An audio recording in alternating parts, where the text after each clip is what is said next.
നിങ്ങൾക്ക് നിങ്ങളുടെ UAE കമ്പനിയിൽ നിന്ന് കിട്ടുന്ന ഫൈനൽ സെറ്റിൽമെന്റ് കറക്റ്റ് ആണെന്ന് എങ്ങനെയാണ് ചെക്ക് ചെയ്യുന്നത് അറിയാവോ? നമ്മൾ സാധാരണ HR ചോദിക്കാറുണ്ട്, എങ്കിലും അവർ ജനറലായിട്ടാണ് പറഞ്ഞു തരാറുള്ളത്.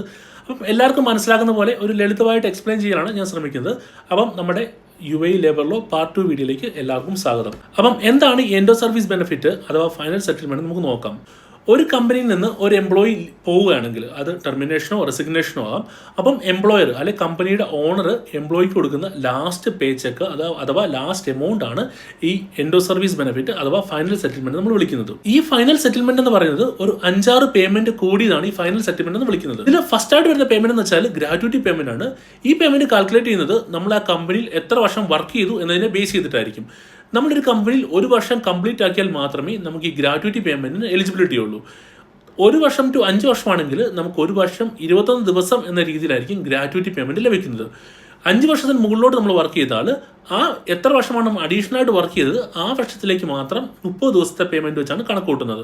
ഫോർ എക്സാമ്പിൾ, ഒരു എംപ്ലോയി 8 വർഷം വർക്ക് ചെയ്താൽ ആദ്യത്തെ 1 to 5 വർഷത്തെ പേയ്മെന്റ് 21 ദിവസത്തെ രീതിയിൽ കാൽക്കുലേറ്റ് ചെയ്യുകയും അത് കഴിഞ്ഞിട്ടുള്ള 3 വർഷം അവർ 30 ദിവസത്തെ പെർ ഇയർ എന്ന രീതിയിൽ കാൽക്കുലേറ്റ് ചെയ്യുകയും ചെയ്യും.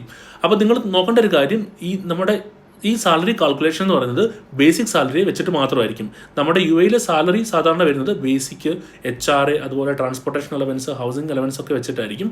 അതിൽ ഈ ബേസിക് സാലറി മാത്രമേ ഇവർ ഈ ഗ്രാറ്റുവിറ്റി സാലറി കാൽക്കുലേഷൻ ഉപയോഗിക്കാറുള്ളൂ. അടുത്ത പേയ്മെന്റ് വരുന്നത് ആനുവൽ ലീവ് സാലറി എൻകാഷ്മെന്റ് ആണ്. നമുക്ക് എത്ര ആനുവൽ ലീവ് ബാലൻസ് ഉണ്ട് അതിനനുസരിച്ച് ആനുവൽ ലീവ് സാലറി നമുക്ക് ഈ ഫൈനൽ സെറ്റിൽമെന്റിന്റെ കൂടെ കിട്ടും. പക്ഷേ ഇവിടെ ശ്രദ്ധിക്കേണ്ട ഒരു കാര്യം, നമ്മൾ സാധാരണ നാട്ടിൽ പോവുകയാണെങ്കിൽ നമുക്ക് ഫുൾ പേയ്മെന്റ് ആണ്. നമ്മുടെ എത്രയാണോ സാലറി ആ സാലറി ആയിരിക്കും ആനുവൽ ലീവ് സാലറി ആയിട്ട് കിട്ടുന്നത്. പക്ഷേ ഫൈനൽ സെറ്റിൽമെന്റിന്റെ സമയത്ത് നമുക്ക് ബേസിക് സാലറി മാത്രമേ കിട്ടത്തുള്ളൂ. അപ്പോൾ ആർക്കെങ്കിലും റിസൈൻ ചെയ്യാൻ എന്തെങ്കിലും പ്ലാൻ ഉണ്ടെങ്കിൽ ബെറ്റർ ആനുവൽ ലീവ്സ് ഒക്കെ എടുത്ത് നാട്ടിലൊക്കെ പോയിട്ട് എൻജോയ് ചെയ്ത് വരുന്നതാണ്. കാര്യം നമുക്ക് ഫുൾ പേയ്മെന്റ് കിട്ടും.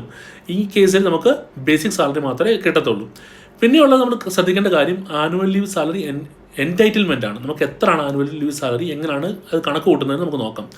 ഫസ്റ്റ് ഒരു എംപ്ലോയി 6 മന്ത് കംപ്ലീറ്റ് ആക്കിയാൽ മാത്രമേ നമുക്ക് ആനുവൽ ലീവ് സാലറി കിട്ടത്തുള്ളൂ. 6 മാസം മുതൽ 1 വർഷം വരെ ഇടയിലാണ് നമ്മൾ റിസൈൻ ചെയ്യുമോ അല്ലെങ്കിൽ നമ്മൾ ഈ ആനുവൽ ലീവ് ഒക്കെ എടുക്കുകയാണെങ്കിൽ നമുക്ക് 1 മാസം 2 ദിവസം എന്ന രീതിയിലാണ് ആനുവൽ ലീവ് കാൽക്കുലേറ്റ് ചെയ്യുന്നത്. ഫോർ എക്സാമ്പിൾ, നമ്മൾ 8 മാസം വർക്ക് ചെയ്താൽ നമുക്ക് 16 ദിവസമായിരിക്കും ആനുവൽ ലീവ് എൻടൈറ്റിൽമെന്റ് എന്ന് പറയുന്നത്. അത് നമ്മൾ 12 മാസമാണെങ്കിലും ഒരു 12 മാസം കംപ്ലീറ്റ് ആക്കിയെങ്കിൽ നമുക്ക് 30 ദിവസം ആനുവൽ ലീവ് എൻടൈറ്റിൽമെന്റ് ഉണ്ടാകും. പിന്നെ 30 മുതൽ അപ്പോൾ 1 വർഷം മുതൽ നമ്മൾ എത്ര 2 വർഷമോ 3 വർഷമോ ഒക്കെ ആണെങ്കിലും നമുക്ക് 30 ദിവസം വെച്ച് ഇയർലി കാൽക്കുലേറ്റ് ചെയ്യും.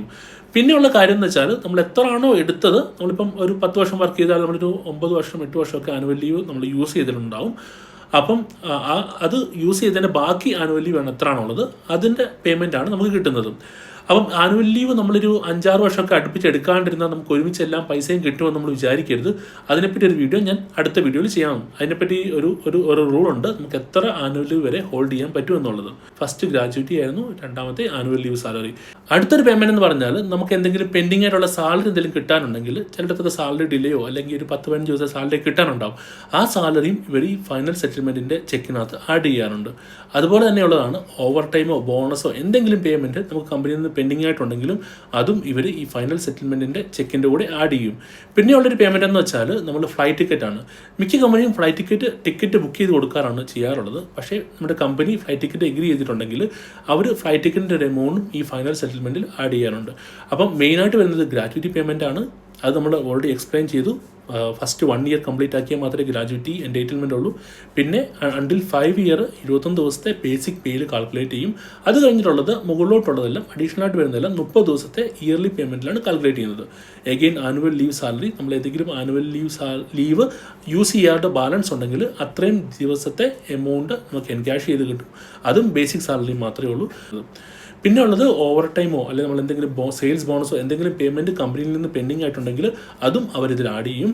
പിന്നെ ഉള്ളത് ഡിഡക്ഷനാണ്. ഡിഡക്ഷൻ എന്ന് വെച്ചാൽ നമ്മൾ എന്തെങ്കിലും സാലറി ലോണോ അല്ലെങ്കിൽ നമുക്ക് എന്തെങ്കിലും വാർണിംഗ് ലെറ്ററോ അല്ലെങ്കിൽ എന്തെങ്കിലും ഡിഡക്ഷൻസ് ഒക്കെ ഉണ്ടെങ്കിൽ അതും അവർ ഇതിൽ നിന്ന് ഡിഡക്ട് ചെയ്യും. ഇത്രയുമാണ് എൻഡോ സർവീസ് ബെനിഫിറ്റിനെ പറ്റി നമുക്ക് അറിഞ്ഞിരിക്കേണ്ട കാര്യം എന്നുള്ളത്. അപ്പം നിങ്ങൾക്ക് ഇനി എപ്പോഴെങ്കിലും എൻഡോ സർവീസ് കിട്ടുവാണെങ്കിൽ ഈ എല്ലാ പേയ്മെന്റും നിങ്ങളതിനകത്ത് ആഡ് ചെയ്തിട്ടുണ്ടോ, അത് ബേസിക് സാലറി വെച്ചിട്ടാണോ കാൽക്കുലേറ്റ് ചെയ്തിരിക്കുന്നതൊക്കെ നിങ്ങൾക്ക് പ്രോപ്പറായിട്ട് നോക്കാൻ പറ്റും. ഇനിയും യൂസ്ഫുൾ ആയിട്ടുള്ള UAE ലേബർ ലോയെ പറ്റിയുള്ള വീഡിയോസും കൊണ്ട് ഞാൻ അടുത്ത വീഡിയോയിലൊക്കെ വരാൻ ശ്രമിക്കാം. അപ്പോൾ നിങ്ങൾക്ക് എല്ലാവർക്കും താല്പര്യം ഉണ്ടെങ്കിൽ നിങ്ങൾ കമൻറ്റ് ചെയ്യുക. അതുപോലെ എൻ്റെ ചാനൽ സബ്സ്ക്രൈബ് ചെയ്യുകയാണെങ്കിൽ എനിക്ക് വീണ്ടും വീഡിയോസ് ഇടാനുള്ള മോട്ടിവേഷൻ ആവും.